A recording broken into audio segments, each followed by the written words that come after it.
जी बिल्कुल तक़रीबन दिसंबर में ऑपरेशन थियो मुंहिंजो ज़रिए 8 महीना थियण वारा आहिनि। त डॉक्टर मशवरो ॾिनो त पहलवानी खे हमेशह जे लाइ अलविदा कजो छो त ऑपरेशन मुंहिंजो थोरो ख़तरनाक थियो हो।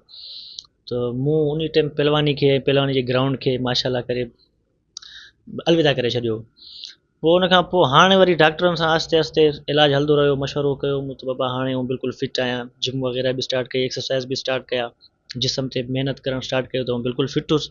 पंहिंजे पाण में सम्झां थो त दुबारा पहलवानी करे वेंदुसि त वरी डॉक्टरनि सां मशवरो कयुमि, डॉक्टरनि जंहिं महिल चेकअप वग़ैरह कया त चयूं बिल्कुलु हल्को फुल्को ज़ोर तव्हां लायो, अगरि सही आहियो, सूर वग़ैरह नथो थिए त तव्हां बिल्कुलु पहलवानी में वापसि अची सघो था। पोइ ट्रेनिंग व्रेनिंग खां पोइ हाणे सम्झूं पिया त वापसी ग्राउंड में अचणु खपे, ग्राउंड खे यकेला अलविदा नथा करे सघूं छो त इहा ई सिंध जी सकाफ़ती रांदि आहे जंहिंजे करे शोहरत बि मिली, इज़त बि मिलियो, सभु कुझु मिलियो। हाणे वरी शौक़ु आहे त ग्राउंड में अचूं। अच्छा, इहा शुरूआत हाणे तव्हां कॾहिं खां करे रहिया आहियो? बसि हाणे भिटशा जे मेले खां पोइ या भिटशा जे मेले खां अॻु में कहिड़ो बि मेलो थियो या थी सघे थो भिटशा में ई शुरूआत कंदासीं इनशाला। भिटशा जो मेलो हिकिड़ो तारीख़ी मेलो आहे, हिकिड़ो सम्झो त टॉप मलाखड़ो आहे मल पहलवाननि जे लाइ भिटशा जो, जंहिंमें 4 सूबनि जा पहलवान अचनि था, 4 न त 3 जा ज़रूरु अचनि था।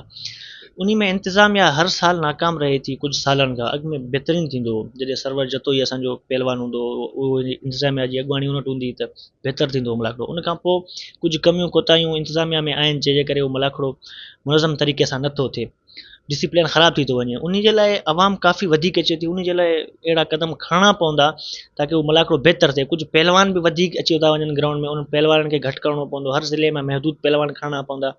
ऐं उन खां पोइ आवाम खे ग्राउंड में न अचण जे लाइ, आवाम खे रोकण जे लाइ को अहिड़ो क़दम खणणो पवंदो जंहिंजे करे आवाम न अचे अंदरि ग्राउंड में, ॿाहिरियां बि ॾिसे, स्टेडियम मां जेका आहे हेठि न लहे। अगरि उहे हेठि न लहंदी त मलाखड़ो बहितरु तरीक़े सां थी वेंदो। अच्छा भाउ, तव्हां ते अक्सर जेके मल्ल पहलवान आहिनि उहे इल्ज़ाम लॻाईंदा रहिया आहिनि त ग़ुलाम हुसैन पठान पंहिंजे जोड़ जो पाण फ़ैसिलो कंदो आहे त मूंखे फलाणे जोड़ सां मल विहणो आहे। इन में केतिरी सदाकत आहे? इन इल्ज़ाम जे बारे में छा चवंदो?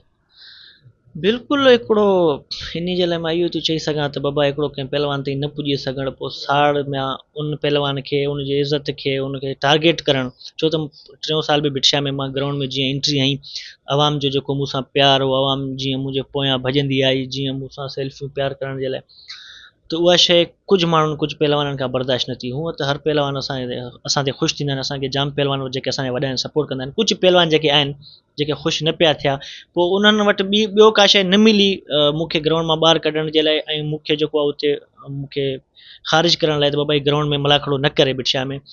त पोइ हुन वटि ॿी का शइ न मिली, पोइ कूड़ा सूड़ा इल्ज़ाम ठाहियूं, हथु ठोकिया, पोइ केॾीमहिल चयूं पिए हीउ सलाह थो करे, केॾीमहिल चयूं पिए हीउ चए थो त मुंहिंजो फलाणे सां जोड़ ठाहियो, केॾीमहिल कहिड़ा इल्ज़ाम मूं ते हयूं। पर इन्हनि में का बि सदाकत न आहे। अल्हम्दुलिल्लाह असां पंहिंजे हिन सकाफ़ती रांदि जी ख़िदमत कई आहे ऐं सचे दिलि सां कई आहे, तॾहिं ई आवाम असांखे सपोर्ट कयो आहे। आवाम अंधी त कोन्हे, आवाम त सभु कुझु ॾिसे पई। अॼुकल्ह आवाम मुंहिंजे ख़्याल में जेका पाकिस्तान जी होशियारु आहे, दुनिया में बि कंहिंजी एतिरी आवाम होशियारु न आहे। ऐं मुंहिंजे मथां हिकिड़ो ड्रामो पिए ठाहियूं, पोइ वरी मूं जहिड़ो को मुंहिंजो किरदारु करण लाइ उन्हनि खे को अहिड़ो मूं जहिड़ो माण्हू न मिलियो। पोइ मूंखे मशवरो ॾिनो त तव्हां पाण पंहिंजो जेको आहे इहो किरदारु अदा कयो। पोइ मूं किरदारु पाण अदा कयो, सुठो बहितरीनु अदा कयो अल्हम्दुलिल्लाह। उन खां पोइ उहो ड्रामो कंप्लीट थी वियो। काफ़ी ऑफर आया त वरी बि अदाकारी कयो, पर मूंखे अदाकारी जो को शौक़ु न हुयो, न ई वरी मुंहिंजो अदाकारी को कमु आहे। मुंहिंजो कमु आहे पंहिंजो पहलवानी, सो उहा आउं वरी इनशाला स्टार्ट कयां पियो। बाक़ी रहियो राग सां त हाणे राग त रूह जी ग़िज़ा आहे, उन सां त शौक़ु आहे। कोशिशि कईसीं मतां थोरो घणो ट्राई करे ॾिसूं, ट्राई कयोसीं पर मज़ो न आयो, असां वटि उहो टैलेंट ऐं उहा शइ न हुई। वरी असां सोचियो भला राग जी बेइज़ती न कजे, वरी साइड कयोसीं। मल पहलवाननि लाइ हिननि जो हिकिड़ो एसोसिएशन आहे, उहो वेरीफाइड थियल आहे, उन में फंड अचनि था, उन्हनि जो अकाउंट आहे, मल पहलवान बीमारनि खे पैसा मिलनि था सिंध गवर्नमेंट जे तरफ़ां, हर शइ आहे। सिंध गवर्नमेंट खे असां बार बार जेके पहलवान मयारूं ॾियूं पिया, उहो कंहिं हद ताईं सही न आहिनि, छो त उहो ॾियनि पिया, पर ईअं न आहे जेतिरा हक़ आहिनि ओतिरा नथा मिलनि। पोइ बि 50% ज़रूरु मिलनि था, पर उहे असां ताईं पहुचनि नथा। अगरि पहुचनि था त उहे 100 मां 80 रुपया रस्ते में गुम थी था वञनि। उन्हनि शयुनि ते सिंध गवर्नमेंट खे थोरो ध्यानु करणु खपे त बाबा मिसकिन मारूड़ आहिनि, मल पहलवान तव्हांजा बचा आहिनि, तव्हां उन्हनि जा हुक़ूक़ उन्हनि ताईं सही तरीक़े सां पहुचायो। ऐं जेको आहे इन्हनि पहलवाननि खे सपोर्ट कंदो त इहे साॻिया पहलवान पंहिंजी सकाफ़ती रांदि खे दुनिया ताईं पहुचाईंदा।